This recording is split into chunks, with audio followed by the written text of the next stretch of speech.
Hi, this is Randy Finney with Right Side of the Chart, and this is a post-market wrap for Thursday, October 27, 2022. I promise you this one will not be a mega long video like the last one. Covered quite a bit there. I just wanted to do a post-Apple / Amazon update and point out some things I'm seeing, share my thoughts. Again, I always say don't overreact or read too much, I should say, into the initial reaction following earnings, big companies, but because that's often reversed, but then the reversal can be reversed. In other words, it takes at least a day or so for the dust to settle. Again, tomorrow is going to be Friday. The dust will begin to settle, and we'll see, if the buyers are going to step in or there's going to be more sellers stepping in. And then, of course, we have the all-important Fed meeting on Wednesday. So that's really going to probably keep the market in somewhat of a holding pattern until then. But we'll see if it starts to show our hand or show us its hand before then. Maybe it'll be time to act. But until then, I think it's just, again, best to keep things light. This volatility will grind most people, especially average swing traders, into pieces. Now, here's what we're looking at. This is the 1 minute chart of QQQ. I just want to show you the moves today. So right here, there's your 4 p.m. line right there, the close today. And so the white candles are the after hours. I don't know why most charting platforms still have these wonky candles that they put in there. These trades did not occur when you see these super long wicks up top, the shadows on the top of the candle. That didn't count. This is what happened. We went down here like this, final capitulation, sell off right there, and then Apple reported and everything was okay. First, Amazon came out right after the bell at 4 p.m.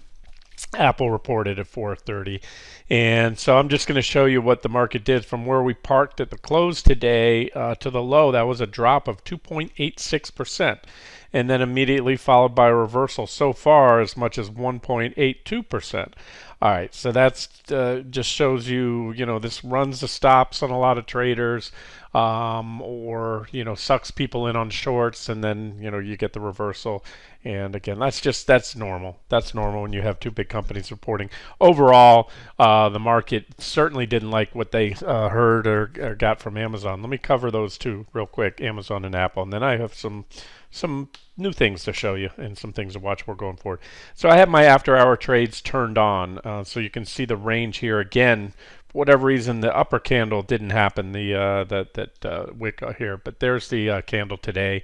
Here, I'll toggle it off real quick. That is the regular hour session. There's where we closed right there on Amazon, and then when I turn on the after hours, you can see the drop there. You can also see it here on a 1 minute chart. Got knocked down, and again, sorry, those candles just don't look clear, but let me show you something here. Remember when I did the video the day I told you the one thing, Amazon and even really Apple, to be honest with you, doesn't look like a bottom. In fact, I've never waffled at all. The market hasn't bottomed yet. That I'm almost certain of.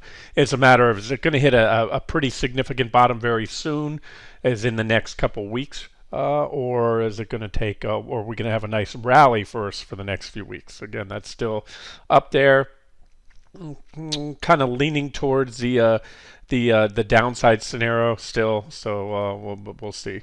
But what I wanted to show you here is Amazon. Amazon is right now in the after-hour session, which is at the fat part of this candle, about 7 to maybe, now we're about 10. Earlier I was measuring it and we were only about 7. We're at 9.5, 9.4% to where I would be a buyer of Amazon, and that is 83.35, give or take. That is very good support.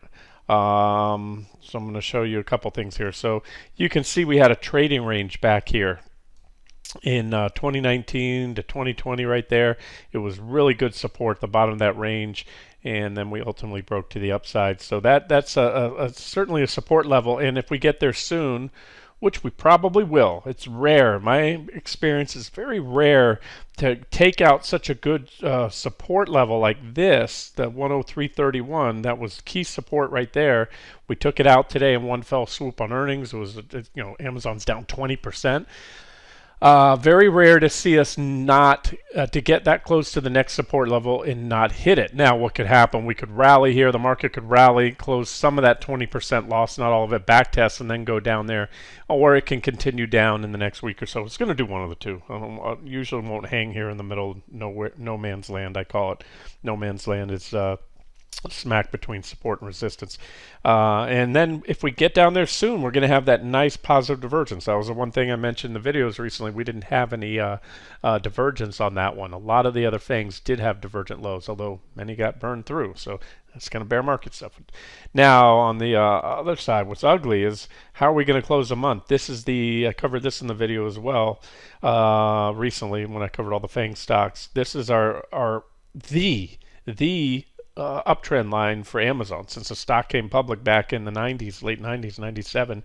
And this is my BOD, or benefit of the doubt line. You had one reaction there at the last real bear market, 2008 to 2009. And then we've been dancing on that trend line throughout this bear market. 1, 2, 3, 4 multiple candles. Now we're below it.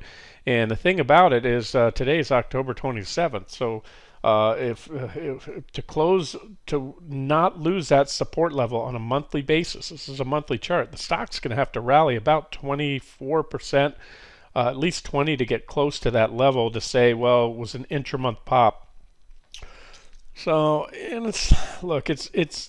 I actually, to be honest with you, as I said before, I favor the primary trend line, the yellow one. It has a lot more reactions. This is my BOD because it just catches that '08 low in these recent lows. So this one's really already broken that trend below the key 20 month. I covered that ad nauseum in the last video. It's not just the stock market. Look how well on Amazon. If you would have just simply used this one indicator on a monthly basis, you would have been out of most of the last bear market in 08-09. You would have got in long and or added back every time you pulled back to that trend line. This is not fired.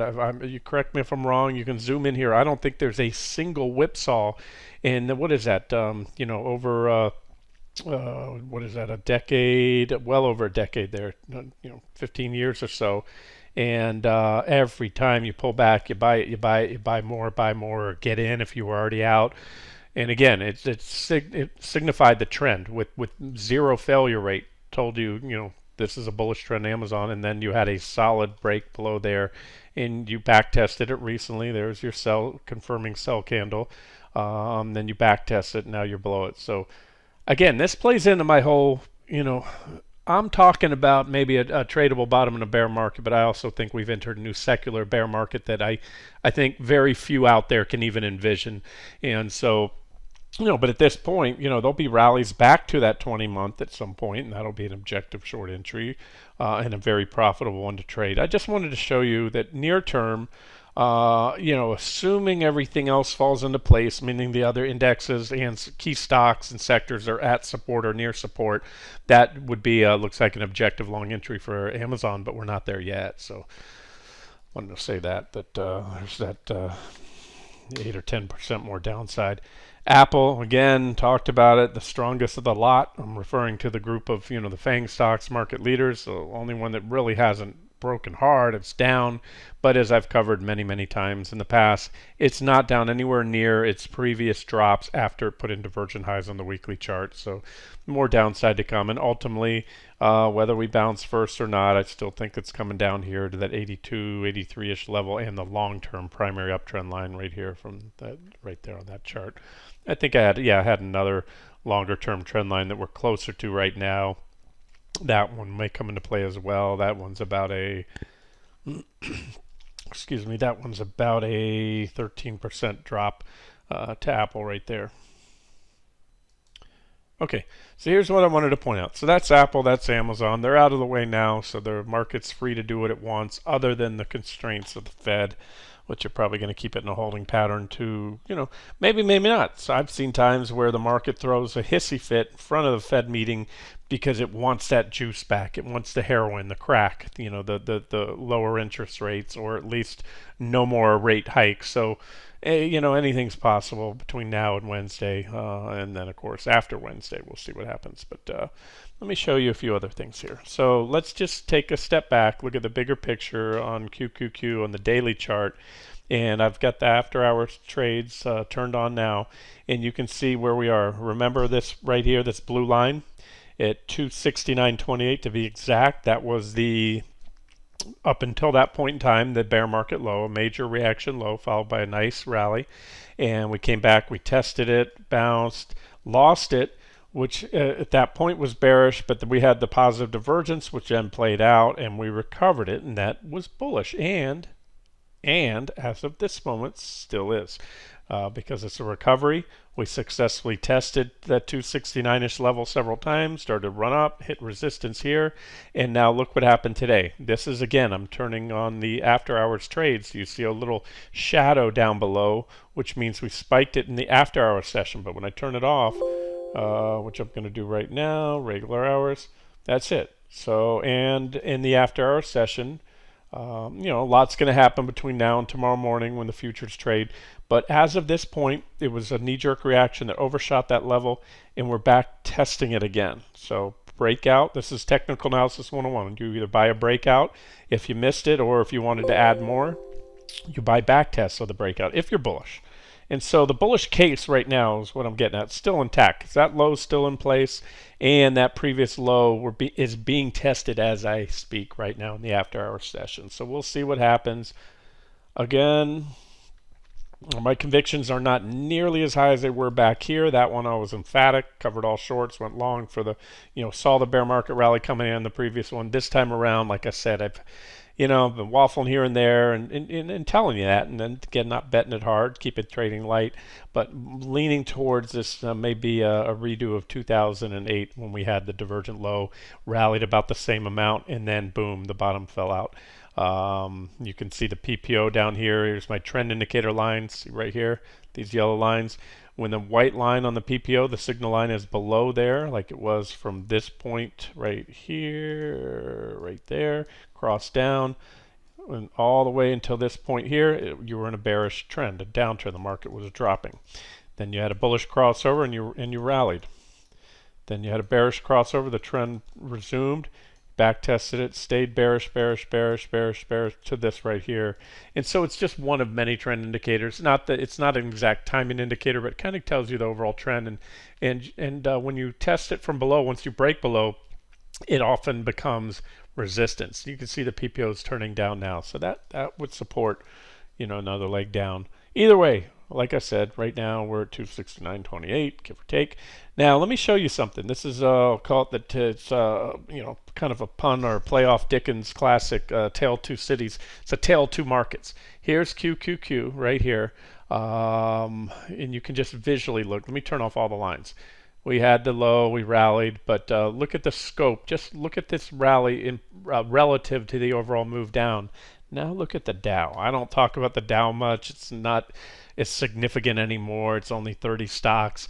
But with that being said, it has 30 of the largest blue chip companies in the U.S. and it has a somewhat of a pretty good representation of the U.S. economy, actually better than the NASDAQ 100. NASDAQ 100 might have 100 stocks, but guess what? 50 of them are tech stocks, 50% weighting in tech. So the Dow is a little more inclusive of the overall economy. The NASDAQ 100 doesn't have any financials. The Dow does.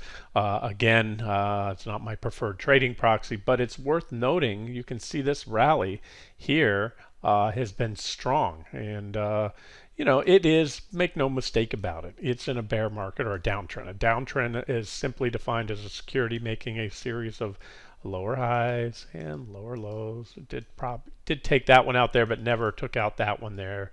And so, that's that. But I did want to point out that, and this is showing the after hours trades. This right now, what's going on is a tech wreck. Now, of course, tech is the largest component of not just the NASDAQ 100, but also the S&P 500. See, it has a bigger impact, drags down the S&P, but still, the S&P is still well off its lows recently. And I just wanted to show you that. So the divergences that were intact and still are intact at the recent lows. And you look at the S&P right now, here's my primary downtrend line off the highs right there. That's the all-time high around the beginning of the year. But then I have a secondary downtrend line that we just broke out of, and look, we're back testing right now. So what I'm giving you is it's contradicting analysis. I'm showing you, because my job again is not to tell you to go long or short on your money to buy this or that. It's to give you analysis and then you decide.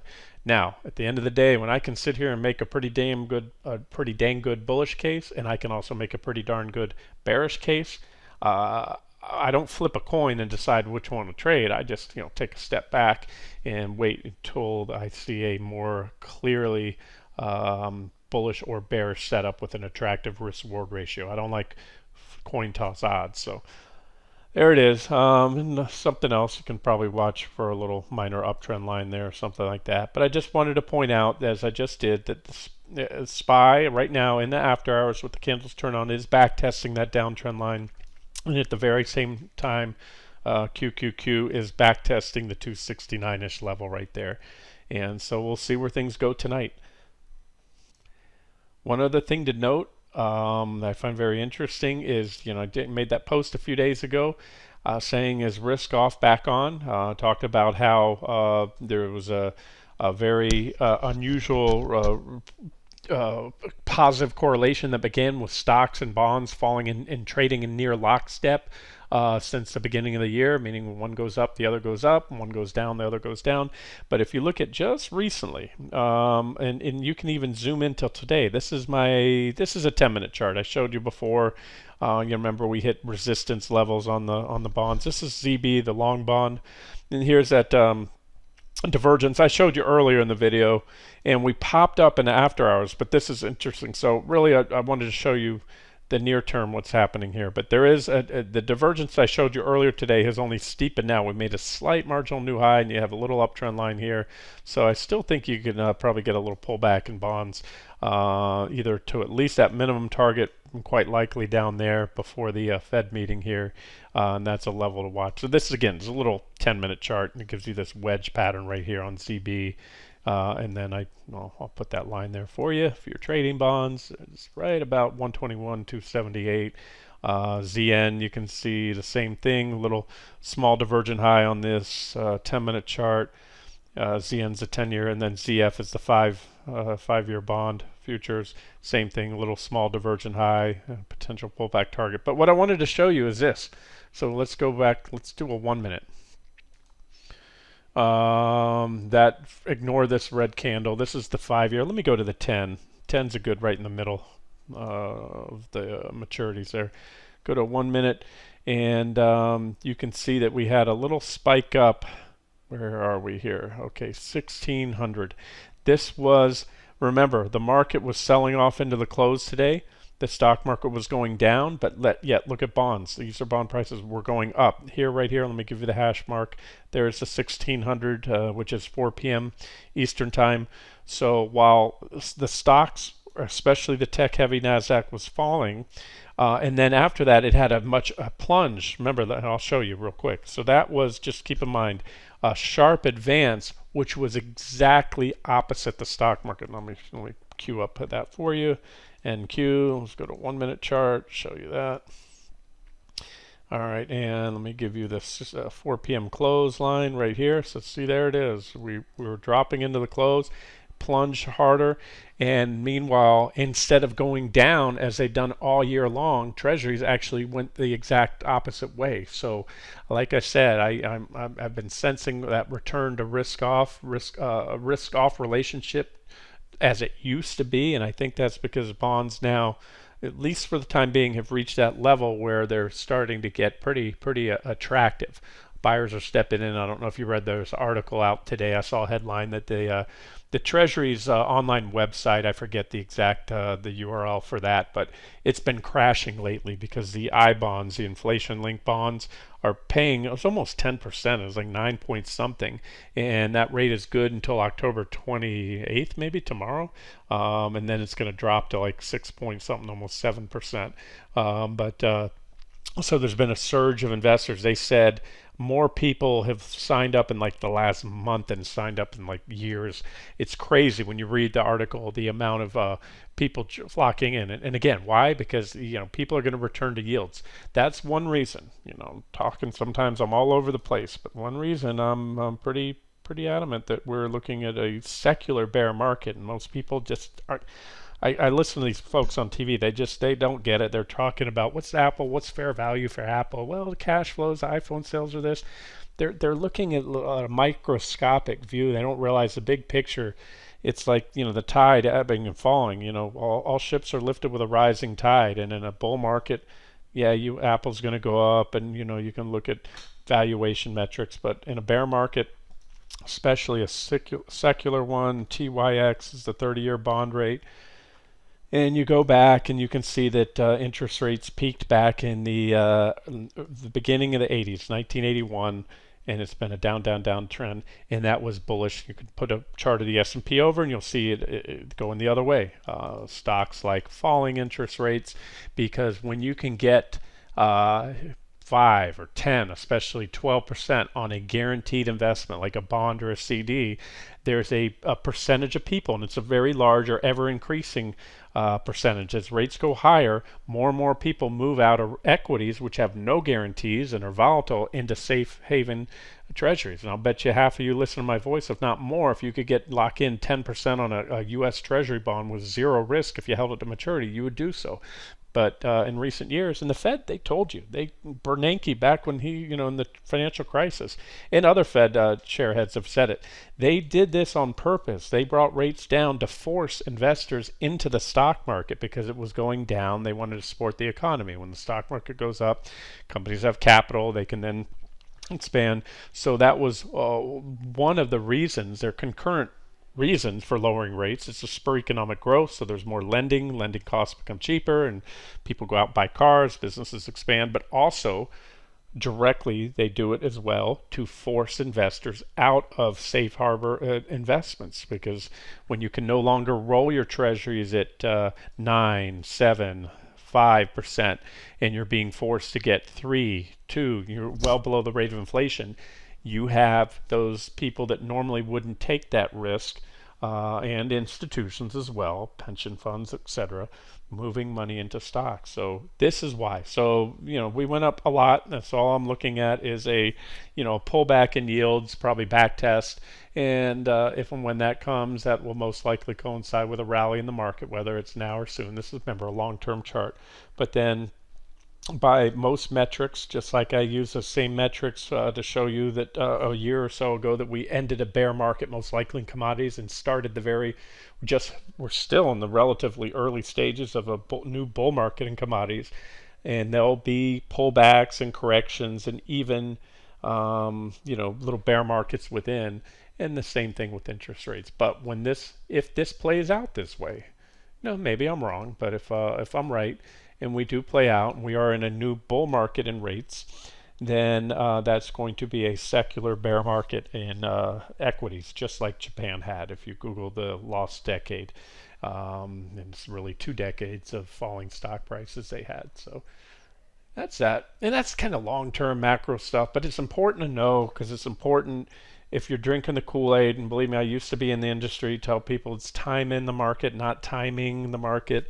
Well, I've made a career of timing the market, and I can tell you it's been time in the market for decades now. If you just put your money in and held your breath and put your head in the sand like an ostrich every time buried your head in the sand every time we had a bear market, well, we're looking at it in reverse, then you did well. That advice serves people very well in a secular bull market like this. Like here's the S&P 500.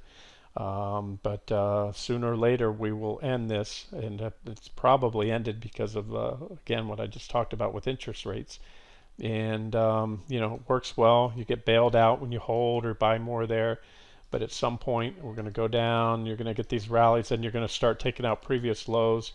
And it's not going to be a straight down. It'll be a probably, like I said, maybe 5 to 8, maybe even 10 plus years of stagnant growth, and or either sideways to probably down stock market. But who knows? Long term, I don't know. There it is. Here's my long-term primary bear market target right there. It's been here for a while, but 2211.16, and the primary uptrend line, There's our long-term secular bull market uptrend line from the mid-70s. That's when we ended the last secular bear market right there. It's been a secular bull market since 1974 right there. And that's even if we hit that, guess what? That's still, you could make a case saying we're still in a secular bull. We just had a reversion to the mean. We just checked the trend line that we haven't checked in a while. Last time we checked it was the last real bear market in 2008. And again, I don't think you're going to find many folks out there calling for a drop of 62%. And I'll tell you one thing, if I'm wrong and we're not going down that far, I'm not going to be short, for the next 3 years if we're going to do this and take out that trend line and go higher. But it is something that's going to formulate my buy, especially when it comes to long-term accounts like 401ks and things like that, my retirement, my kids, well, one of them's already in college, the other's about to go, so there's not much more time horizon left for that, but long-term stuff. And again, there's really, even in those accounts, long-term for me is usually measured in months, not years anyways, as far as positions go. All right, but now I'm digressing. Anyway, I just wanted to show you the levels to watch and the fact that while the sky is falling in Techville right now, it's not falling everywhere else. When you look at the Dow and the S&P and many of those sectors, but on the flip side, you could say, okay, well, yeah, they're up strong, and there's a lot of companies too. And I go through the Nasdaq or the S&P 500. I go through a lot of the top components like United Health. It's one of the top components. Johnson & Johnson, Visa, Mastercard. They're all doing well, but guess what? They've been doing well. So always got to be careful, and you have to be careful of I'm reporting right now somewhat old news, and like I showed you today, almost all of the sectors in the S&P 500 have rallied into key retracement levels, and so I'm just picking J&J. It wasn't even part of, I didn't even plan to zero in on that one, but I'm going to show you something. You can see I have had this line here at 172.21. If I put my cursor on it, it tells me I created that line all the way back in September of 2021, so over a year ago. And you can see why. Reaction, clean reaction there. That was a reaction high. You might not see it in the video, but there's a perfect candle tag of that there. Several candles there. We danced on it and then broke it. Back test. I put a little head and shoulders right here and then broke that head and shoulders and broke the trend line and then broke that level, and it shows how support and that support. So that was a false breakout. Then we fell. We rallied back. Rejected, rejected, rejected, rejected. Finally broke above it. And then support once broken, resistance once broken becomes support. So we tested it successfully. Sometimes you get whipsaws, especially near market tops. That was a whipsaw. They got above it. Another whipsaw, but finally gave it up again, and that was it. Now, here's my point. So everything I'm showing you in the Dow, which has been strong, and right now it's really been a tech, and that's what they're telling you on TV, and that is true. But right now, a lot of that other stuff that's been strong lately, Johnson & Johnson, United Health, and all the sectors I showed you earlier, like UNH, is coming up on its previous highs. So this will be probably, in my opinion, a triple top here. So I am showing you that the the rest of the stock market, if you will, is doing much better. That's the whole tale of two markets right now that I was talking about earlier. But maybe not for much longer, because you have a lot of stuff like UNH at resistance. And so, you can say, well, Randy, you're calling that a triple top, but we haven't yet, gotten rejected off there. And that's true. We'd have to be rejected. Even if there's a false breakout, that's even more bearish. And then you have to take out the primary uptrend line. But what makes me think it'll fail is the same technicals I used to identify the top of the bear market we're in now. In the S&P 500 and Apple and Amazon and Microsoft and Facebook or Meta, they all had the same thing. So you had negative divergence right here. You had it here too. It's not as if it didn't play out. That played out for that correction. Bigger divergent high played out for a bigger drop. And an even bigger divergent high. This is all the same divergence. It's a series of divergence. So what happens, these indicators keep making higher highs. So the momentum is starting to wane because these highs are only marginally higher or equal. But you can see the indicators are moving lower. And so this is indicative of a major top in something like UNH. And again, I can go over all the other companies that haven't yet buckled. Very similar. You have these long-term uptrend lines. I'd have to mock up UNH, but there's your primary bull market uptrend line right there. This is since the last bear market, 2008, when it bottomed. Very clean up trend line. One whipsaw. It's what I call Ursa interruptus, my term for a bear market interrupted by the Fed that just wouldn't allow it, refused to allow things to go down, but you know, threw an extra juice, kept the patient alive. So it's been more of a, you know, zombie market, you know, and look, it's still above trend, but then you start losing long-term trend lines on the stocks and the sectors that haven't yet broken down. Then you know you're in a new era, a new paradigm, a new bear market. Because up until now, United Health has just been one ginormous, overextended bull market, thanks to the Fed. Just like it had a, you know, great bull run back there, similar uptrend line, and from that bull market high, the stock fell 77%. And so I have little doubt that next time around it'll probably fall somewhere along those lines, 65, 70%, come down here. And again, I'm just zeroing in on one. I'm zeroing on this one because it's indicative of those that so far it's been a bifurcated market right now, or recently. You've had some companies doing pretty darn well, especially after earnings, citing the inflation as a boon to their bottom line because they were able to pass price increases along to consumers, and so they're holding up. But once they crack, then that's where the market cracks. And again, as I showed you, those that have been holding up, unfortunately, right now are running into some pretty major resistance levels and/or key Fibonacci levels. So. Like I said, this time around, I expected this this bear market to be more of a slow roll. I've been saying that all along since before it started. That last bear market in 2008, here it is. We'll go to QQQ. No, we'll go to the SPY, and then I'll wrap up. The last real bear market, at least in my opinion, right here, measured on my little pop-up box to the left, lasted about 1.4 years, according to that pop-up box, so a year and a half. And this one here, depending on where you want to measure it, if you want to take that second reaction high, lasted about 2.1 years. Whereas if you go back even farther, let's see if I can get back that far. 1 second. Go back monthly, S&P 500. Yeah, we can look at this period here where stocks were, this was a multi-year, much longer bear market.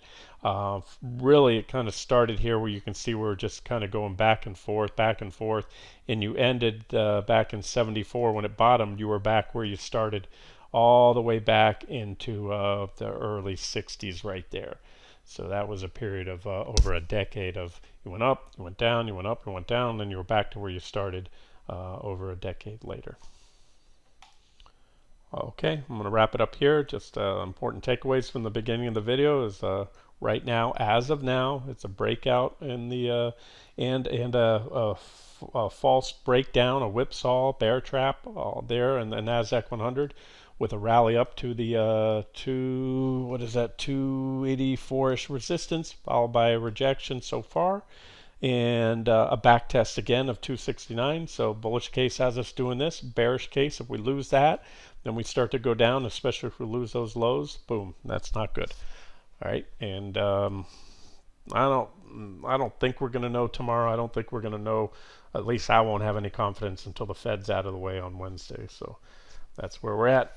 All right, guys. This has been Randy Finney with Right Side of the Chart. Have a great day.